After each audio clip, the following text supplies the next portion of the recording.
competition.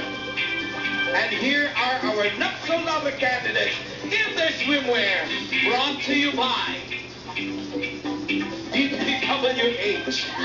Let's welcome candidate number 1.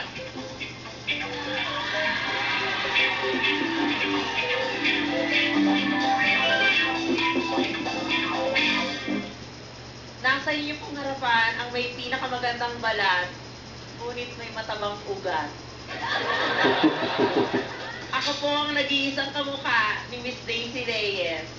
Daisy Reyes ang mukha, Efren Bata ang baba.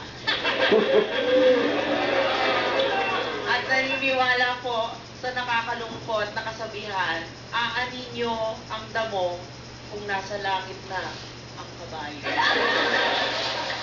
Thank you so much, candidate number 1. Here is candidate number 2. Ang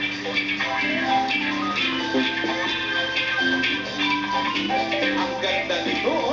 Nandito ang katawan.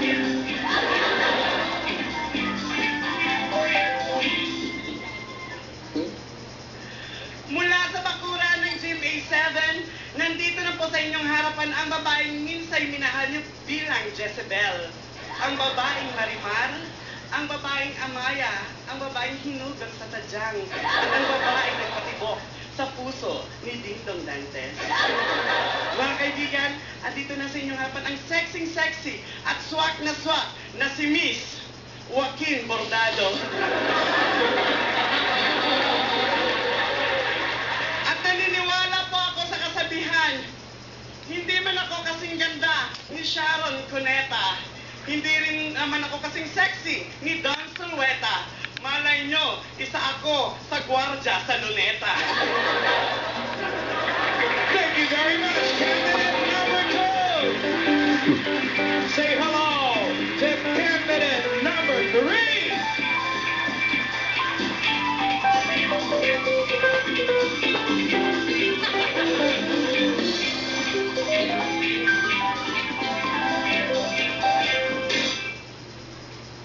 Good evening, ladies and gentlemen.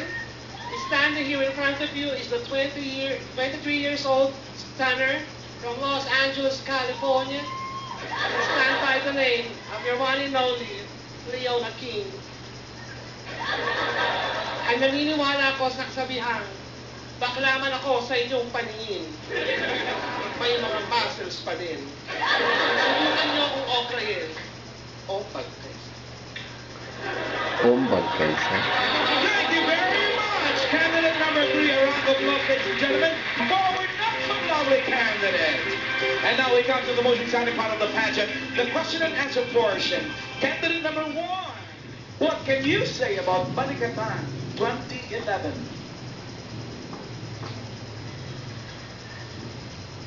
Balikatan 2011 is better than Balikatan 2010. Ang talino mo naman. Next candidate, please.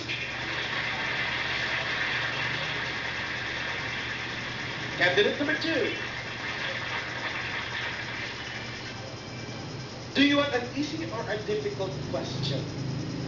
I am an intelligent person, so I choose the easy one. Are you sure? I am. Are you sure? I am too. You want an easy one, right? Okay. Yeah. Do you have a cell phone? Yes? Thank you very much. You want it easy, right? Yeah. You want an easier one? Thank you.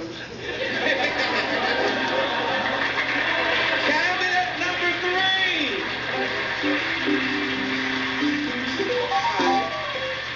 I just heard a while ago that you're not from this country. Yeah, I'm from Los Angeles, California.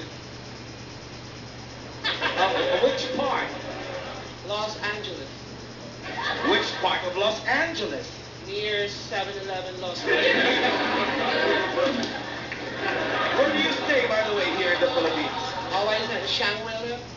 Where is Shangri-La? Shangri-La. Beside Shangri-La.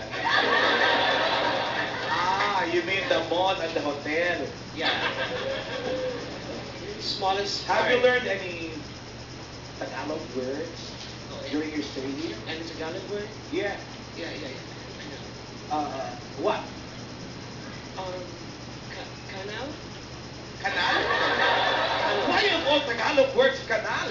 Because I live there beside the Shangri-La near the canal.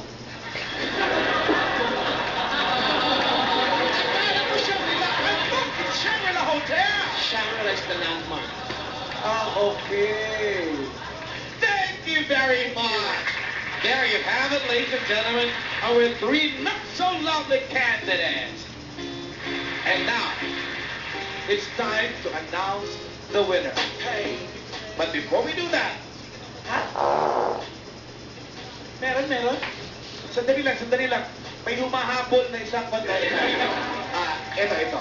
Magandang gabi po sa inyo lahat! Hindi man ako kasing gwapo ni Ariel Rivera! Kasing ganda ni Marian Rivera! Malay nyo, isa ako sa tinaya nyo sa karera! Ano? Laban pa kayo? Sa kanya na. Okay. Thank you very much. Mga kay Tandugan kay Tomas. Maraming salamat. Mga kaibigan mo sila lahat ni Tomas. Mga kaibigan. Halika, Chair! Fabio! Yes. Wala ka bang sinasabi mula kanina? Masyado rin natal si Fabio sa ginawa natin ng opening. Come here. Masyado, no? You were just so moved and you were just so affected. You couldn't Yes, say of a word. course. Of course. Now, what can you say about our candidates for Ay, tonight? marami siyang opinion kanina nung kasama ko siya. Talaga? Bakal ka yan, sabi niya.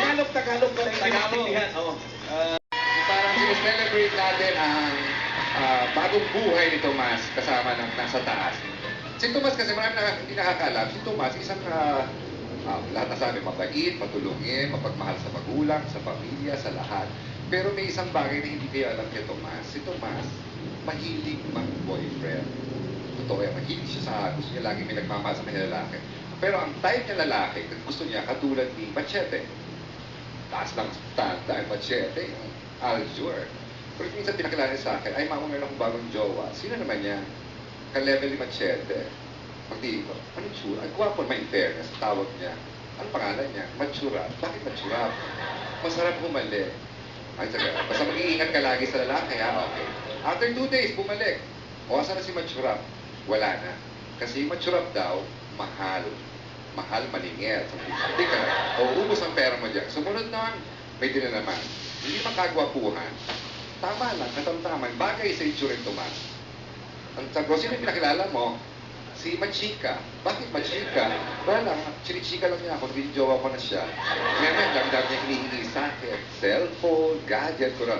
Tigilan mo na yan, Tomas. Tigilan mo na yan kalalaki. Karir muna. Karir, laging karir isipin mo. Sumunod ang pinakilala. Ito talaga hindi ko na kaya. Much better. Sabi ko, bakit much better? Kasi kung maningin ito, sobra-sobra, sagad hanggang buto, uubusin lahat ng kinikita ko. Pero sabi ko, Tomas, ito lang advice ko sa'yo. Di ba sabi mo sa akin, pagbabanding tayo, gusto mong sumika, gusto mong makilala ka, gusto mong makatulong pa sa marami, yun na lang muna unahin mo.